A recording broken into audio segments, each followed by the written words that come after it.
Today's show is sponsored by the ABV Barrel Shop. The ABV Barrel Shop is located in the St. Louis metro community of Arnold, Missouri, and is the world's first single barrel only liquor store. This business is owned and operated by Steve Akeley and Jim Fosnot. Head over to abvbarrelshop.com to sign up for their email and text distribution list. That way you'll know what they have in stock, what classes are coming up, and what barrel picks they have in the works. We are also sponsored by The Bar to Go. The Bar to Go offers a fully customizable carrying case that allows you to take your favorite distilled spirits or cocktail ingredients with you. Whether you're looking for yourself, a customized gift, or logo items for your business or event, The Bar to Go can help. Check them out at thebar2go.com. Use the number 2 when you type out The Bar to Go. Did you know Neely Family Distillery now ships its popular distilled spirits directly to you? To order, simply call 859-394-3258. Tell them the ABV Network sent you. And now, on to the show. Let's drink!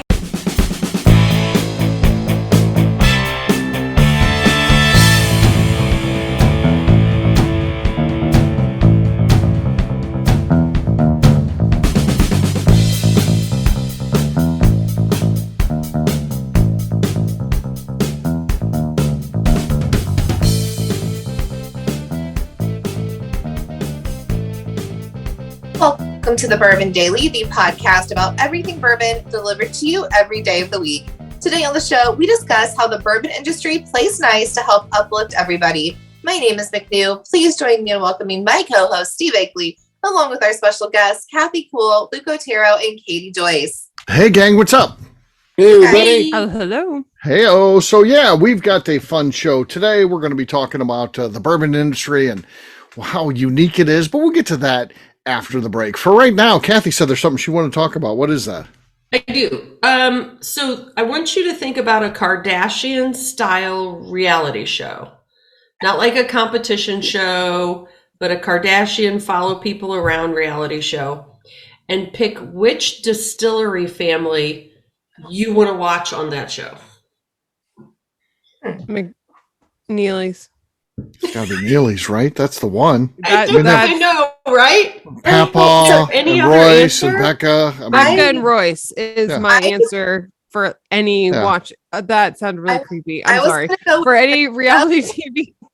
The nose, because they live right next door to each other. So you can go to like Freddie's house to Fred's house. Like you can go back and forth and pan between both the houses and see what they're all doing. I really like that family dynamic. And they do different things at work. I would go with the nose. The nose. Okay. So, Steve, you've spent a lot of time with Neely's. Yeah, it's a reality show when I'm there. It's yeah. No, it's good. I might even get a little minor character role. You know, I'd be from time to time. I would be, popping in and I'd be on that show, which would be fun. Yeah, coming in and get lit and passing out in the living room and stuff, and my shenanigans would be then well documented. So, I would probably agree with Stephanie. The Knoll family. Yeah. The Knoll family. Okay. Yeah.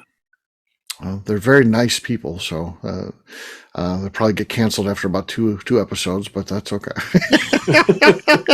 Nice doesn't play that well. It's not as fun as you think it is, and then it's like, they're good people. I think they're going to have like the drama or like the excitement, but I think it would be like so sweet to be like, oh, the kids are going to like Nana and Papa's house today or whatever they call them. Like, I just think it would be a sweet show. They were definitely my second. Okay.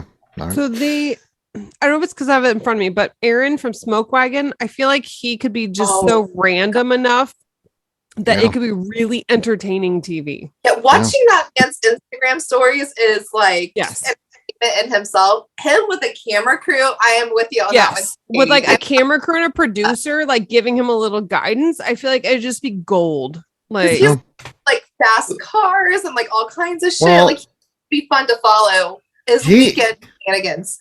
He recently, a great episode would have just happened where he was at Bourbon's Bistro with Jason Bronner. I mean, those two remind me of one another. They do. It's like he's like the West Coast Bronner. Like, right. So that had to be mind blowing to be see those two together. Yeah. Do you think anyone would ever be interested in seeing how Lenny explains to his kid why they can't have Christmas? Yeah. Or And sandwiches. how his wife responds to that. Or Like, we're getting a Christmas tree this year, damn it. So, He's so like, Lenny "Fine, drives, I'm but then in the car." refuses to get out of the car, sits in the car. Yeah. There'd be more there than you think with Lenny. So yeah, he's kind of a mess anyway. So yeah. Well, He's a really nice guy, but yeah. do adventures and stuff. Like he like gets in weird rafting situations and whatnot. Like he'd be fun. Be like adventures with money. I just want to watch him do outdoorsy things. Not Shopping for cause tins of idol, fish. too. Yeah. Eating tins of fish. Yeah, talking about how highbrow it is versus sandwiches, which is lowbrow. Yeah, it's interesting. Yeah, so that'd be good stuff for sure. I'm trying to. The Brauners would be good too. I mean, Jason is just following him around would be amazing. And then you got his wife, and he's a father, so you've got his interaction with his kids and stuff like that. They're older now, high school age type of thing. I think one just graduated, but so he. Do you think he breaks into karaoke at home like he did for you? Oh, I think it's an adventure. Yeah, I do. I think with Bronner's an adventure. Yeah, I think he's. Yeah, you never know. With Bronner though, we'd also get the offshoot of Weebrink and Jen, and they're interesting. Like she's they're both gorgeous to look at. So they're going to be like the sidekicks on the show. I like a Bronner episode. Right. And then you get because you could incorporate them into the show. Right, they'd be in the show. Another breakout star from that show would be Mike the bartender. I mean, you just put a microphone in that guy, you just start talking to him. Ask him about anything. That's the great thing. If you go to Bourbon's Bistro and you sit at the bar, Mike's the bartender there. Just ask him about anything. I'm trying to throw him act like you're interested, but throw him for a loop. Like, I collect Barbies from the 50s. I guarantee you, he's got an opinion on that. He might not like it, but he'll be like, "Oh, those aren't no good for that area." I don't know what he'd say, but that's the great thing about Mike. He's got an opinion. Oh, I should be focused on Midge, not Barbie. Like something random. Right. Yeah. Or he'd have you bring in your collection and appraise it for you. Yeah. He probably knows all the prices and stuff. He's just that type of guy. that's what makes him a great bartender. And he'd be able to have a conversation with anybody, whatever their interest is. Yeah. Mike can do it. He's good. That's why he's good at what he does. He's a great bartender. Besides making great drinks and dedicated to bourbon, knowing everything there is to know about the brands and stuff like that you ask about. You can just talk about anything, which is cool. So there you go. There's a couple reality show ideas there. If anybody from the industry is listening, those were provided to you free of charge. Next time we'll talk about competition shows. What about last reality show, the ABV Network Crew? That's the show, and it's not. I feel like it would have a Pawn Stars vibe. But could it break out just so say like week to week it's different. It's like, okay, today following around Kathy Cool, so this week's episode focuses on Kathy Cool, and I think they're like, this is the most boring thing I've ever seen. I doubt it. That's what you think. That's what you always say too. We are like, oh, this is a terrible show. It's actually like the best show we ever did. When it's at the end of it, people are high-fiving, telling me, Kathy does not have the ability to recognize greatness as it's happening. So no, I'm usually apologetic. Sorry everyone about that. Sorry. And then the next day at the barrel shop, that was gold. The Bourbon Daily could be a reality show. It could be. I mean, if you think about some of the folks at Gail the Snail. Oh yeah. Jen Rowe, Becca. Beth, Katie, the two of Kathy and Katie now. I mean, we got a whole thing going on. There's no doubt. On that note, it is time to drink. What is everyone drinking? Let's start with McNew. I actually have a twist off with a Weller 12. Weller 12. All right. I hope that's a good Weller 12. All right. What do you got, Luke? Well, she enjoys her Weller 12. I picked up this Jack Daniels 12-year-old. Oh man, I got a Jack Daniels one here too. That's weird. That's always so weird when that stuff happens. Go ahead. Did you pop it? Is it open? Yeah. Oh yeah. You talked over it. Is it over? have a lot of experience asking that, Kathy. I said it should open. Looks like it was a Because can when I Over talked is over it. funnier. I talked over it. Oh, that's great. So McNew with the screw top has the lead right now. Luke is blaming me. I don't think there was anything there. I honestly don't think. I don't think I talked over anything, but he's claiming I did. So go ahead, Kathy. The bar is low at this point. Am I next? Yeah. All right. Katie's opening another new bottle, so I'm just going to open course. my Copper Dome whiskey. Yeah. Okay. Is it that's- over? That's the lead. That's the lead. I got the lead, Katie. You I got the the lead. You got the lead. All right. Is it over? Is it over? All right. Katie. That's what she said. It's over. Luke can't inform us it's over. Honestly, that never happens. I swear, it's never happened before. We'll get Tim Swiat to check this podcast out. Tim will do a deep dive into this. Yeah. It'll be good. Mr. Infamous Swiat on the set. Yes. Yeah. You Luke, you didn't say the catchphrase. Swine on the set. Oh, okay. All right. That's the part. Katie, you're next. What do you got? I have a argumentative puppy, and I also have a Smoke Wagon Bottled and Bond. So I was in Vegas, and we went to a random liquor store, and they had like a whole lineup of Smoke Wagon, and I may have gotten ridiculously excited because I was like, it's made here. This is amazing that they have it all.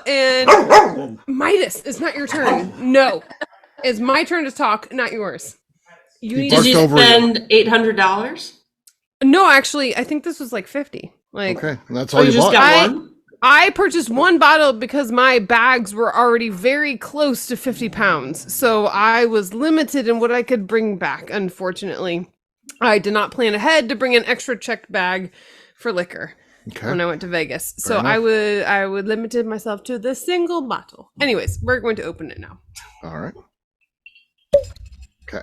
Okay. That was not. You should have gone big. Yeah. Well, I could have taken her. that's the lead You right should've. now. That's Sad what you as it get is. for assuming that's my presence. Just coming Yep. up to the ring with the intimidation. I've got Jack Daniel's Old Number 27 Gold here. So this is the Maple Wood finish. Maple Wood. Here we go. Swide on the set. No. That was definitely a slide on the set answer as well. We heard. Yeah, the bottle Is it over? took heed and did the same thing. So Katie wins in a very sad cork pop, but That was she very this one. sad win. It was sad. It was sad. So Can cheers. Kathy get a redo on a different choice? I feel like this. No, I'll bring it out the next round. Yeah. Yeah. All right, we'll take a quick break. And then when we come back, we're going to be talking about an industry unified for success. We'll do that in just a few.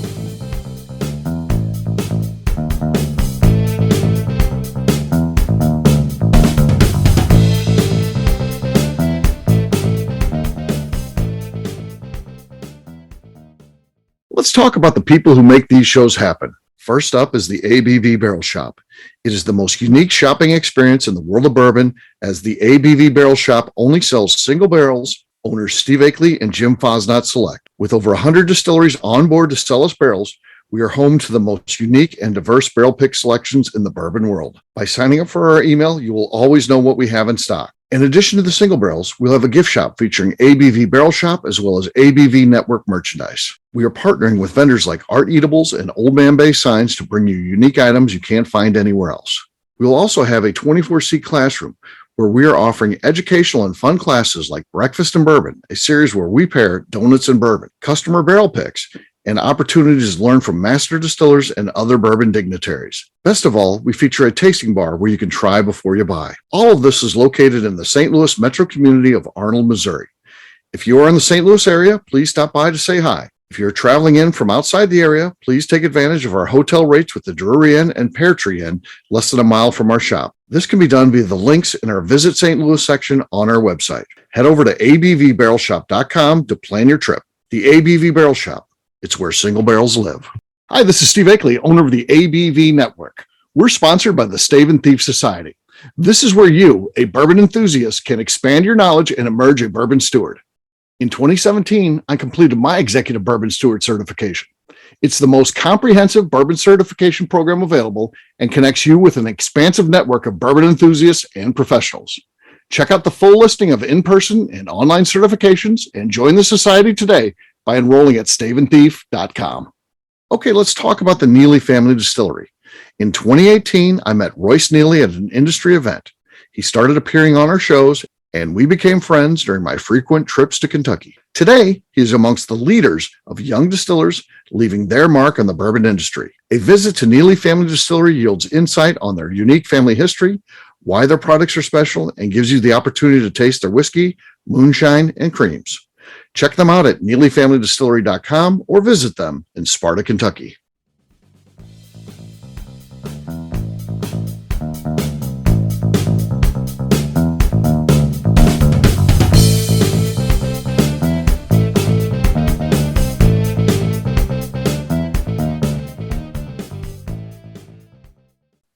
This is Kathy Cole, and you are listening to the Bourbon Daily. Welcome back to the Bourbon Daily. Today we're talking about how bourbon is a unified industry. Yes, we are. The fact that there is this belief that if everybody's doing well, we're all, just all doing well, and there's room for plenty of us. And I know that they compete, and it's not all and they do. You can do examples where they've sued one another and, all that kind of stuff. I know it's not always kumbaya, but for the most part, it's a great industry that is helpful to one another.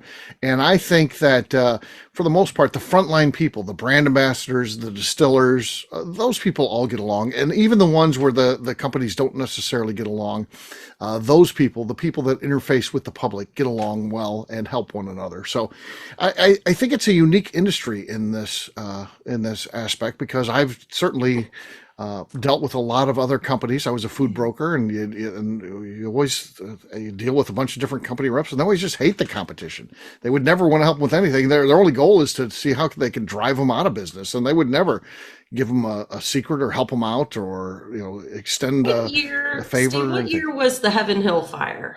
96. So going back to that and how all the heritage brands help them Right.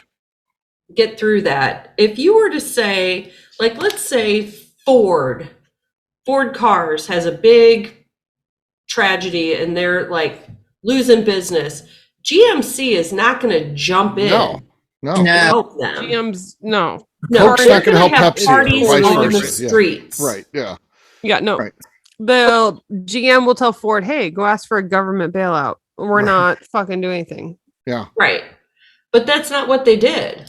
Right. Not in this industry. No, they all helped one another. There's a lot that went into that. Not only did they provide immediate stock, here's stuff you can use. They allowed them to, make whiskey on their stills. It would be Heaven Hill brand stuff on their stills. They literally, somebody, when Bernheim came up for sale, I forget who wanted that as well, ended up backing down and make sure that Heaven Hill bought that, because they didn't have a distillery at that point. Their distillery burned down. So yeah, it is a very, very good industry. And that's just certainly one example. There's obviously plenty more that happen really almost on a daily basis, I'm sure. So many things behind the scenes. One that comes to my mind is when Julian Van Winkle was having issues at his rundown distillery, and his still broke down. He called Jimmy Russell and explained to Jimmy what was going on, and Jimmy sent over a couple of his mechanics and helped them get it up and running again. That's kind of reminds me of Robert Mondavi in the wine country, when people were having issues with some of their production facilities. Mondavi had the latest and greatest and had extra, and he would do that. He would send parts and personnel to help. So when I read that story about Julian and Jimmy, it just fortifies the camaraderie of the common good for everybody. Yeah. A rising tide lifts all boats. They definitely live by that for sure. And then the other part is not just in their production and stuff like that. When there's crisis in Kentucky, whether it's a flood, tornadoes, the recent mass shooting in Louisville, how they all rallied around rally together to raise Yeah. money.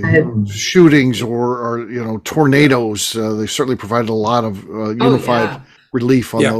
those type of things, Yeah. which is very cool.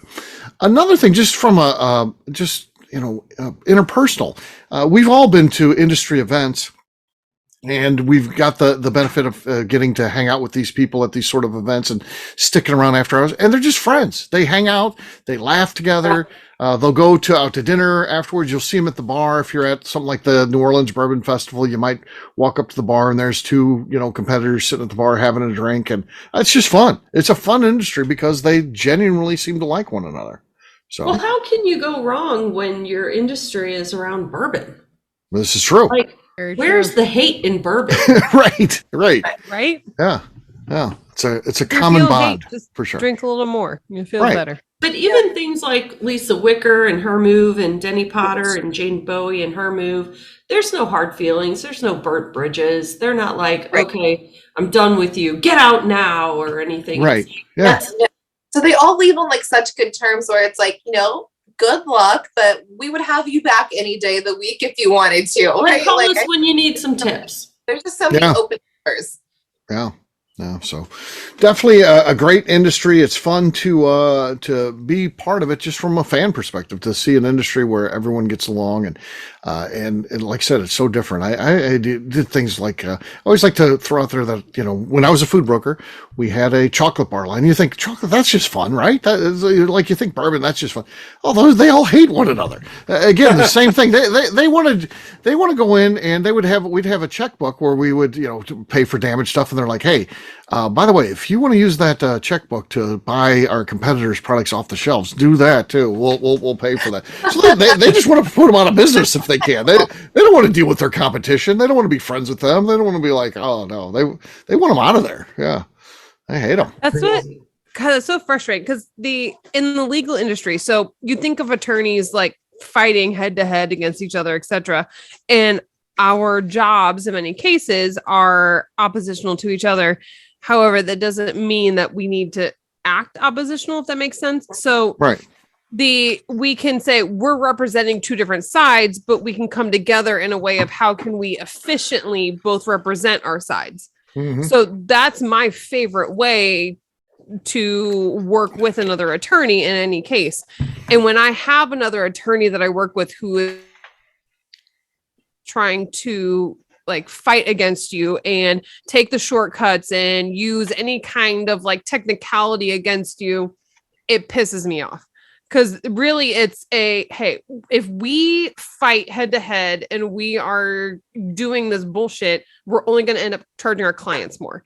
But if we work together, and how can we most efficiently just represent our parts in this, also recognizing that in the next case, we're going to be in different sides of it. But still doing our jobs, representing what we need to represent. That's the way to do it. And so when I have kind of those slime ball attorneys, it frustrates me to no end. It makes me question the entire industry of being an attorney. But there's so many attorneys I work with who we get to it and we're like, okay, we realize we're on opposite sides, but how can we most efficiently just do this? And I feel like that you get that same vibe in the whiskey industry of they're like, okay, yeah, technically we're from different companies. We're making money for different companies, but we're all supporting each other in this entire whiskey industry for the entire industry to keep going forward. Right. And so I get both and that's why I think why legal and then whiskey and also aviation, I kind of get that same vibe of like everyone helping each other.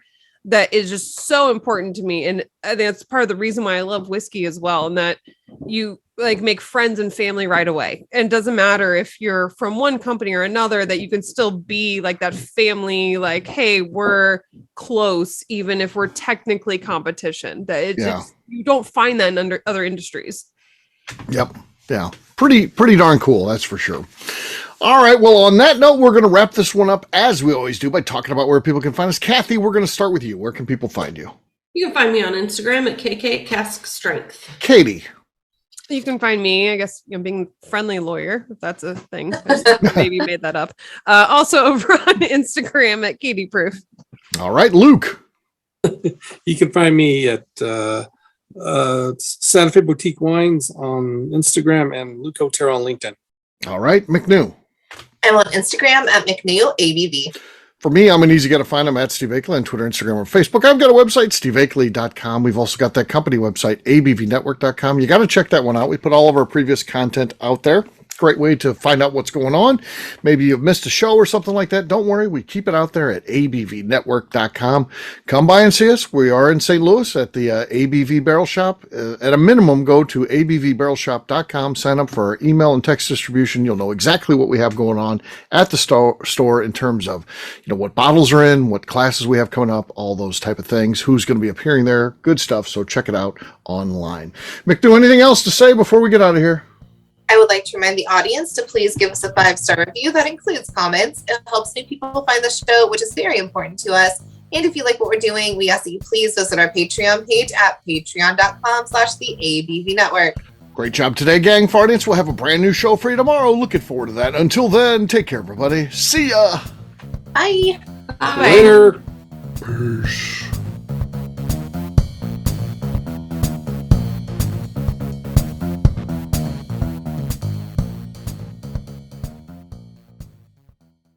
Before we finish the show, let's talk about some great companies that support the ABV network. First up is Moonshine Still Pro. Moonshine Still Pro has a full line of products to help the home distiller. Whether you want to experiment on the stove in your kitchen or you're looking for a bigger setup in your backyard, owner Russell Creed and his team can help. They have multiple still offerings, accessories, and even grain from their partners at Goldstone Mill to assist you in making whiskey on par with your favorite distillery. They can also help you with some fabricated parts you probably can't make yourself if you are attempting a DIY still project. Learn more or order your still or parts at moonshinestillpro.com. Last but not least is the ABV Barrel Shop. While we don't get to play in the allocated bourbon game because we aren't selling the other products you have to do to get those, we do have access via our friendships in the bourbon industry to some really cool stuff. Have you ever seen your favorite craft distiller selling some really cool limited offerings only in their gift shop? I'm talking things like the Hazmat offering Distillery 291 did for their 10th anniversary, or Neely Family Distillery's Papaw's birthday barrel. They don't have enough of it to send it out to distributors, so they only sell it via their gift shop. Well, companies like Distillery 291 and Neely Family Distillery have agreed to sell us 2 or 3 cases of these offerings moving forward, meaning our store will have the access to some of the rarest whiskeys in the world. Way more difficult to come by than the allocated bourbon offerings with a national release. Yes, they will be extremely tough to come by, but if you're a customer of our store, you'll have a chance to get them. Get signed up for our email or text list over at abvbarrelshop.com so you don't miss out. The Bourbon Daily is part of the ABV Network. For more information or to become a sponsor, please visit abvnetwork.com. Thanks for listening and cheers. This has been a Steve Akeley production.